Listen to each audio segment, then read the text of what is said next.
నమస్తే, నా పేరు Shivaji. Welcome to our channel. కూటమి పెద్దలు ఎవరైతే ఉన్నారో అరే ప్రభుత్వం ఎలా నడపాలి, జగన్మోహన్ రెడ్డి గారు చేసేసిపోయినటువంటి అప్పులకు ఎలా వడ్డీలు కట్టాలి, ఈ సూపర్ 6ని ఏ విధంగా ఇంప్లిమెంట్ చేయాలి, 1వ తారీఖు అవ్వలకు తాతలకు ఏ విధంగా పెన్షన్లు ఇవ్వాలి, ఈ ఉద్యోగస్తులకు ఎలా జీతాలు ఇవ్వాలి, అమరావతిని ఎలా కట్టాలి, పోలవరంని ఎలా కంప్లీట్ చేయాలి, కేంద్రం నుంచి నిధులు ఎలా తెచ్చుకోవాలని చెప్పి తలలు పట్టుకుంటా ఉంటే ఈ ఎమ్మెల్యేలు ఎవరైతే ఉన్నారో అందరూ కాదు, కొంతమంది ఎమ్మెల్యేలు ఇష్టారాజ్యంగా వ్యవహరిస్తున్నారు. అందులో భాగంగానే నలుగురు ఎమ్మెల్యేలు ఎవరైతే ఉన్నారో కూన రవికుమార్ కావచ్చు, నజీర్ అహ్మద్ కావచ్చు, దగ్గుబాటి ప్రసాద్ కావచ్చు, అదేవిధంగా నిన్నటికి నిన్న బుడ్డా రాజశేఖర్ రెడ్డి శ్రీశైలం ఎమ్మెల్యే కావచ్చు, వాళ్ళు ఇష్టానుసారంగా ప్రవర్తించి కూటమి ప్రభుత్వానికైతే చెడ్డ పేరు తీసుకొని వచ్చారు. సో దాన్ని దృష్టిలో పెట్టుకొని దాని మీద కమిటీ వేయడం జరిగింది. అసలు ఏం జరిగింది అని చెప్పి విచారణ కూడా కోరడం జరిగింది. ఈలోపు ఆ జిల్లాల మంత్రులు ఎవరైతే ఉన్నారో, ఇన్ఛార్జ్ మంత్రులు ఎవరైతే ఉన్నారో వాళ్ళతో చంద్రబాబు నాయుడు గారు సమావేశాన్ని ఏర్పాటు చేశారు. సమావేశాన్ని ఏర్పాటు చేసి మీ పరిధిలో ఉన్నటువంటి ఎమ్మెల్యేలను ఒళ్ళు జాగ్రత్తగా పెట్టుకోమని చెప్పండి. ఇక మీదట విచారణలు ఉండవు, డైరెక్ట్గా సస్పెండ్ చేసేయడమే. ఎందుకంటే ఎవ్వరు కూటమి ప్రభుత్వానికి చెడ్డ పేరు తెచ్చినా సహించేది లేదు అని చెప్పి చాలా స్పష్టంగా చెప్పడం జరిగింది.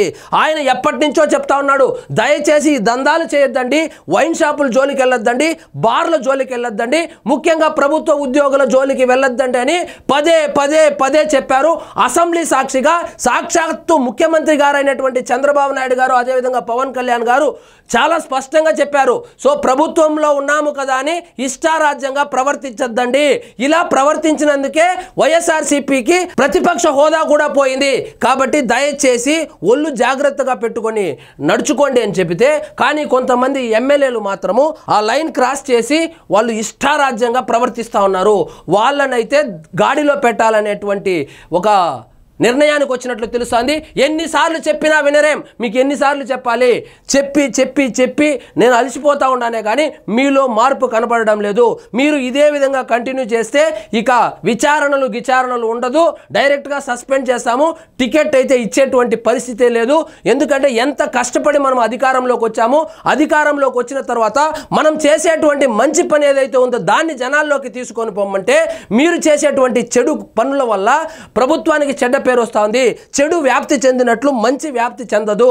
కాబట్టి మనం చేసేటువంటి మంచి పనులు ఏవైతే ఉన్నాయో, ఈ సూపర్ 6 కావచ్చు, అమరావతికి సంబంధించి, పోలవరంకు సంబంధించి, అదేవిధంగా ఎన్నో కంపెనీలు వస్తూ ఉన్నాయి, పెట్టుబడులు పెడతా ఉన్నారు. సో దాని గురించి చెప్పండి అంటే అవి పక్కన పెట్టి మీ స్వలాభాల కోసము, మీ ఇగోల కోసము అక్కడ లోకల్గా మీరు కొట్టుకొని దయచేసి ప్రభుత్వానికి చెడ్డ పేరు తీసుకురావద్దండి. చెడ్డ పేరు తీసుకొని వచ్చేటువంటి ఏ స్థాయి వ్యక్తినైనా ఉపేక్షించేది లేదు అని చెప్పి చాలా క్లియర్గా చెప్పారు.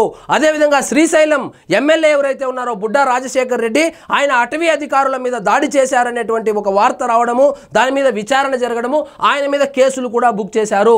సో ఏ స్థాయి వ్యక్తినైనా మేము క్షమించేది లేదని చాలా క్లియర్గా అయితే ఇండికేషన్ అయితే ఇచ్చేశారు. ఇక్కడ చూడండి, ఎన్నిసార్లు చెప్పినా వినరేం.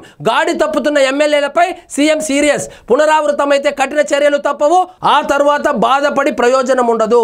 సో చెప్పినప్పుడు వినండి, తర్వాత ఎందుకు సస్పెండ్ చేశారు, నన్నే ఎందుకు సస్పెండ్ చేశారు అనే బాధపడి ప్రయోజనం అయితే ఉండదని చాలా క్లియర్గా చెప్పారు. వారిని కంట్రోల్ చేసే బాధ్యత పూర్తిగా మీదే. మీ పరిధిలోని ఎమ్మెల్యేలను హెచ్చరించండి. ఇన్ఛార్జ్ మంత్రులకు చంద్రబాబు ఆదేశం. సో ప్రతి జిల్లాకు ఇన్ఛార్జ్ మంత్రులు ఉన్నారు కదా, అసలు మీరేం చేస్తున్నారు? మీ పరిధిలో ఉన్నటువంటి ఎమ్మెల్యేలు ఈ విధంగా అడ్డదిడ్డంగా ప్రవర్తిస్తూ ఉంటే వాళ్ళను హెచ్చరించాల్సింది పోయి, మందలించాల్సింది పోయి, వాళ్ళు ఇష్టారాజ్యంగా కనుక ప్రవర్తిస్తే మన ప్రభుత్వానికి చెడ్డ పేరు వస్తుంది. ప్రభుత్వానికి చెడ్డ పేరు వచ్చేటువంటి పనులు ఎవరు చేసినా, ఏ స్థాయి వ్యక్తులు చేసినా సహించేటువంటి పరిస్థితి లేదని చాలా క్లియర్గా చెప్పారు. మనం చేసిన మంచిపై చర్చ జరగాలి. మనం చేస్తా ఉన్నటువంటి మంచి కార్యక్రమాలు ఏవైతే ఉన్నాయో, సో అప్పుల పాలైనటువంటి ఆంధ్రప్రదేశ్లో ఏ విధంగా సంక్షేమం జరుగుతోంది, ఏ విధంగా అభివృద్ధి కార్యక్రమాలు జరుగుతోంది, ఏ విధంగా ఇన్వెస్టర్లు వచ్చి కంపెనీలు పెడతా ఉన్నారు, యువతకు ఏ విధంగా ఉపాధి అవకాశాలు కల్పించబోతున్నామని చెప్పడం పోయి ఇదేం పనులు ఇవి, ఇలాంటివి చేస్తే ఖచ్చితంగా కఠిన చర్యలు తప్పవు. ఇక మేము భరించేటువంటి పరిస్థితే లేదని చెప్పి సాక్షాత్తు ముఖ్యమంత్రి గారే ఇన్ఛార్జ్ మంత్రులుగా ఉన్నటువంటి మంత్రులకైతే చాలా క్లియర్గా ఆదేశాలు అయితే జారీ చేశారు. మరి చూడాలి, విచారణ జరుగుతూ ఉంది ఈ నలుగురు ఎమ్మెల్యేల మీద. వాళ్ళ మీద ఎటువంటి చర్యలు ఉంటాయో తెలియాలంటే వేచి చూడాల్సిందే. ఇది మంచి పరిణామం కాదు. రాష్ట్రంలో క్రిమినల్ మాఫియా ప్రభుత్వంపై బురద చల్లడమే వారి పని. ఒకవైపు మాఫియా లాగా తయారయ్యి జగన్మోహన్ రెడ్డి అండ్ కో ప్రతిరోజు సాక్షి మీడియాలో కావచ్చు, అదేవిధంగా సోషల్ మీడియాలో కావచ్చు మన మీద బురద చల్లుతా ఉంటే దాన్ని తిప్పి కొట్టాల్సింది పోయి అంతర్గతంగా మీరే పార్టీలో కుమ్ములాటలు పెట్టుకొని మీకే పడకుండా మీరే ప్రభుత్వానికి చెడ్డ పేరు తీసుకొని వచ్చేలాగా చేస్తే మాత్రం సహించేది లేదు.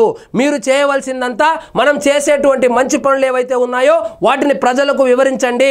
బురద జల్లుతున్నటువంటి ఈ వైఎస్ఆర్సీపీ పార్టీకి సంబంధించినటువంటి నాయకులు కావచ్చు, కార్యకర్తలు కావచ్చు, సోషల్ మీడియా వేదికగా కావచ్చు, మీడియా వేదికగా కావచ్చు, దానిని తిప్పికొట్టండి. అంతవరకే చేయండి. కానీ ఇట్లాంటి పనులు అయితే దయచేసి చేయొద్దండి. ఇలాంటి పనులు పునరావృతం అయితే మాత్రము ఈసారి సస్పెండ్ చేయడం గ్యారంటీ అని చెప్పి చాలా క్లియర్గా చెప్పడం జరిగింది. మరి దీన్ని చూసైనా మారుతారా లేకపోతే ఇంకా విచ్చలవిడిగా ప్రవర్తిస్తారా అనేది ఆ మిగిలినటువంటి 164 మంది ఎమ్మెల్యేలు ఎవరైతే ఉన్నారో ఇక వాళ్ళ ఇష్టము. వాళ్ళైతే చాలా క్లియర్గా ఉన్నారు, ఇటువంటిది సహించేది లేదు, ఏ స్థాయి వ్యక్తి చేసినా సహించేది లేదని చాలా క్లియర్గా చెప్పడం జరిగింది. ఇదండి ఈరోజు మన టాపిక్. మీకు ఈ వీడియో నచ్చినట్లయితే లైక్ చేయండి, షేర్ చేయండి, ఛానల్ మాత్రం సబ్స్క్రైబ్ చేసుకోవడం మర్చిపోవద్దు.